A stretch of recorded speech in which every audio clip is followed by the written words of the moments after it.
지난 5월 25일 숱한 논란 속에 경인 아라뱃길이 정식 개통했습니다. 경인운하라는 사업으로 지난 95년에 추진됐으나 경제성과 환경 파괴 등의 문제로 중단된 후 2009년 재검토를 거쳐 다시 사업이 추진됐습니다. 투입된 사업비는 총 2조 2,458억 원. 서울시 무상급식 올해 예산의 17배가 넘는 금액입니다. 수해 예방과 물류비 절감, 관광 활성화 등의 효과를 기대하고 있지만 경제성 논란은 끊이지 않고 있습니다.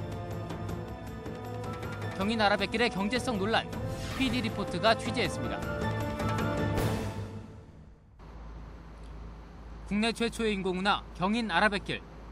서울 개화동 한강 분기점에서 인천 오류동 서해안까지 연결한 수로로 폭 80m, 길이만 18km에 달합니다. 정부는 오는 2030년까지 연간 컨테이너 93만 개, 철강제 57만 톤 등을 수송해 물류 체계 개선 및 부가가치 창출 등으로 연간 3조 원의 경제 효과가 나타날 것으로 전망했습니다. 국내 물류 체계를 개선하는 전환점이 될 것이며 정식 개통 3개월이 돼가는 지금 아라뱃길 경인항 김포터미널을 찾아가 봤습니다. 구두 어디에도 컨테이너는 보이지 않습니다. 대형 크레인만 덩그러니 놓여 있습니다. 주차장에도 화물차들은 찾아볼 수가 없었습니다. 며칠째 못 보셨어요? 컨테이너 차. 제작진은 화물선을 보기 위해 몇 시간을 기다렸지만 유람선과 순찰선만 보였습니다. 실제 컨테이너 화물선은 얼마나 다니는 것일까? 정부가 아라뱃길의 경제성이 있다고 근거로 삼은 한국개발연구원의 보고서. KDI는 2011년 컨테이너 물동량을 29만 4천 TEU로 예측했습니다. 그러나 작년 수자원공사는 1년 만에 물동량 예측을 대폭 하향 조정했습니다. 하지만 이 전망도 회의적입니다. 올해 상반기 컨테이너 물동량은 3,941 TEU. 1년으로 환산해 봤을 때 수자원공사 자체 전망의 5%에도 못 미치는 수준입니다. 항만시설 조성 사업비로만 1조 5천억 원 이상이 쓰인 점을 감안하면 심각한 문제입니다. 그렇다면 아라뱃길을 이용하지 않는 이유는 무엇일까? 가장 큰 문제는 운송시간 대비 경제성. 교각이 15개나 돼 시속 13km밖에 속도를 못 냅니다. 아라뱃길을 통과해 인천터미널까지 가는 시간은 약 2시간. 반면 화물차를 이용하면 30분이면 도착합니다. 인근의 또 다른 항구, 인천항은 1시간 거리입니다. 사실은 경제학적으로 보면 시간도 하나의 비용입니다. 즉 시간이 절약되면 절약될수록 임금이라든지 다양한 비용들이 절약이 되고 그 절약된 시간 동안 다른 일을 또한 수행할 수 있기 때문에 결국 시간도 경제학적으로 보면 하나의 비용인 셈이죠.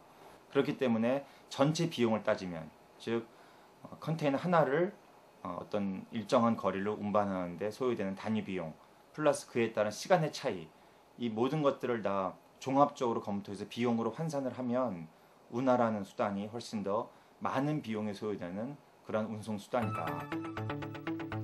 부산에서 서울까지 컨테이너 1개를 운송할 경우 비용은 6만 원 정도 저렴하지만 운송 시간은 차량보다 4배 더 걸려 실익이 거의 없습니다.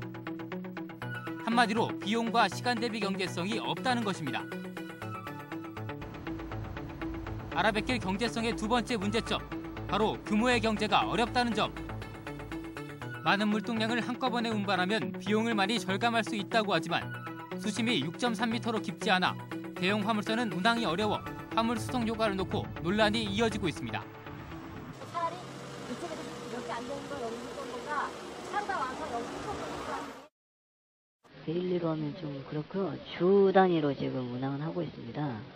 지금 꾸준히 정기적으로 다니는 게 한 3척 있고요. 지금 김포 쪽은 2척인데 하나는 컨테이너 선박, 하나는 연안 화물선입니다. 아직 개통 초기지만 아라뱃길에는 관광선만 운항할 뿐 화물선들은 거의 다니지 않고 있는 것입니다. 정부는 화물선 추가 운항을 유도하고 신설 항로 개설을 강화하겠다고 하지만 경제성 논란은 쉽게 사그라들지 않을 전망입니다. 사실은 애초에 정부가 얘기했던 그 물류로서의 경제성은 제로에 가깝다.